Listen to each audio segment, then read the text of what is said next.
Prezidenca e OSBE-s në Shqipëri thotë se puna e Komisionit të posaçëm për reformën zgjedhore ka ecur ngadalë, por është për të përshëndetur rifillimi i aktivitetit dhe fokusi në çështje të rëndësishme si financimi i partive politike.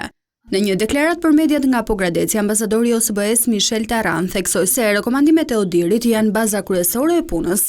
Ne nuk jemi këtu për të propozuar, imponuar një model, ka model të ndryshme, çdo vend e ka model e vetë dhe ka problem të ndryshme me organizimin e zgjedhjeve, ka rekomandimet që bëhen nga ODIHR çdo herë kur vinë këtu për të zhvëzhguar zgjedhjet. Ne jemi këtu për të ndihmuar me implementimin e këtyre rekomandimeve. Në lidhje me diskutimet për uljen e numrit të deputetëve nga 140 në 100, OSBE theksoi se ky është një debat politik i brendshëm dhe çdo vend ka realitetin e tij demografik dhe institucional. 250, 300 është problemi juaj dhe prap në çdo vend ka situatë të ndryshme.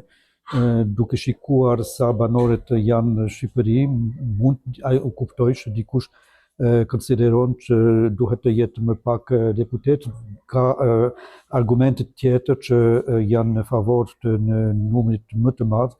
Çdo vend duhet të vendosë vetë, nuk është puna jonë për të komentuar këtë aspekt teknik. Për sa i përket reformës territoriale, ambasadori u shpreh se nuk ka ende një vendim për hartën e re administrative dhe se kjo mbetet një çështje në kompetencë të institucioneve shqiptare.